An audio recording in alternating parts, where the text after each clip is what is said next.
Mr. Speaker. Andrew Williams. Thank you, Mr. Speaker. I take a call on behalf of New Zealand First as the Veterans Affairs spokesperson for New Zealand First for the National War Memorial Park Pukeahu Empowering Bill. And we have spoken on this a number of occasions in the last few days, and it's very pleasing to see this come for its third reading. Mr. Speaker, I've had the privilege over the years when travelling around the world to visit many very special places of commemoration to do with our ones that have lost their lives on behalf of New Zealand and on behalf of the Commonwealth fighting for our country.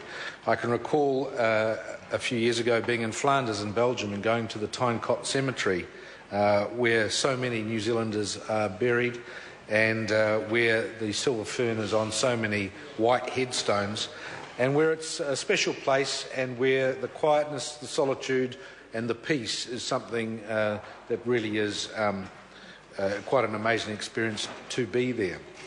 And when you compare that to many other such memorial parks around the world, in great capitals and in great cities around the world, where similarly their memorials and their cenotaphs are given a high level of respect in an appropriate position, as they do in cities such as Washington DC and London, Sydney, Canberra, many other great cities of the world where their memorial parks are very much of significance.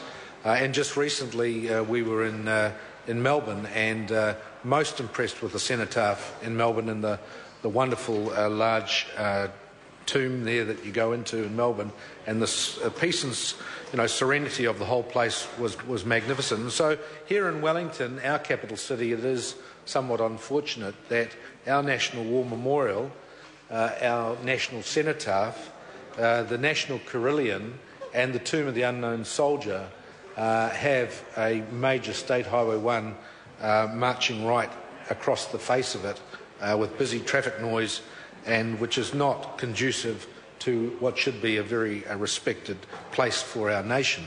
And so this National War Memorial Park, to be completed by 2015 for the 100th commemoration of the Gallipoli theatre and Gallipoli situation of World War I, is most fitting that this is completed and that we have a national park with an area of green, an area of planted gardens, of trees and of just peacefulness, so that those national memorials and those national cenotaphs do have a much better backdrop than the current roading situation.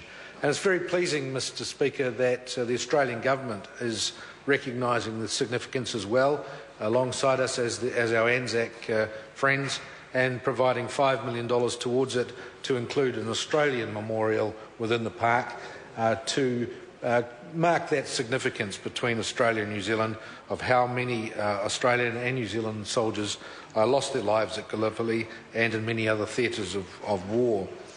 Mr. Speaker, it is unfortunate that the Green Party is not supporting this because of the process. It is understandable that the process is being pressure cooked and steamrolled somewhat to get this done, but we cannot miss the deadline. We cannot miss 2015 for the Gallipoli commemorations. We cannot risk there being any hold-ups on it. And so in situations like this, there are certain circumstances where really there should be cross-party full support to ensure that we get this completed. Moving a major road, entrenching it and undergrounding it is no simple task, and there will be a major component in it that has to be done, and they don't want to have any hiccups with it, because it would be a great shame if they didn't meet the deadline, and therefore the whole essence of getting it done by the 100th anniversary would be lost.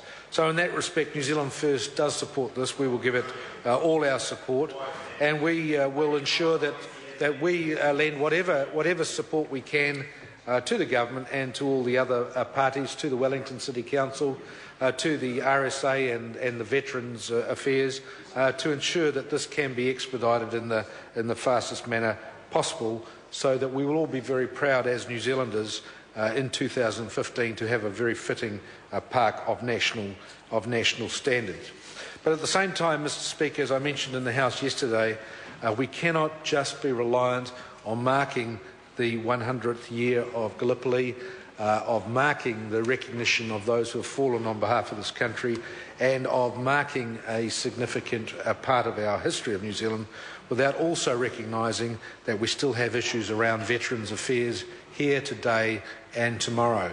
And there are still veterans in this country who are suffering as a result of going off to many of those theatres of war, going off to Korea, going off to Malaya, going off to Vietnam, going off to other more recent theatres of war, who have got issues around their health, around their family health, and around issues to do with various things that occurred to them during this time of service. And so, Mr. Speaker, while this project is putting $12 million towards the park, and then, of course, a significant, more significant $70-odd million to underground State Highway 1, that is a sizable chunk of money, and I would like to think that at the same time, while we're giving a strong multi-party support to getting this project done, that there would be increased multi-party support and certainly significant support from government circles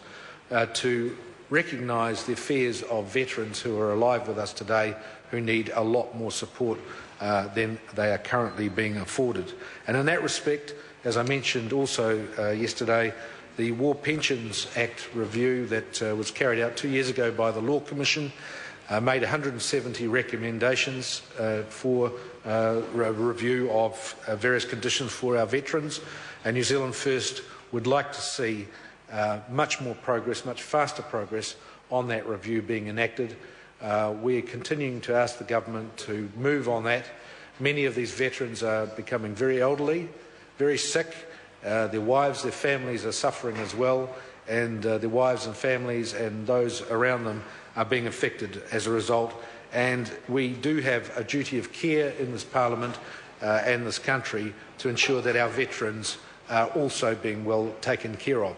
So let's sort out the bricks and mortars of the park, sort out the bricks and mortars of the cenotaph and the National Memorial and the Tomb of the Unknown Soldier, but let's not forget the living flesh that is here today, the veterans who also similarly need that financial support, need that support and that moral support from this Parliament to also take care of them. So, Mr. Speaker, in closing, New Zealand First supports this, and we welcome this third reading being completed today.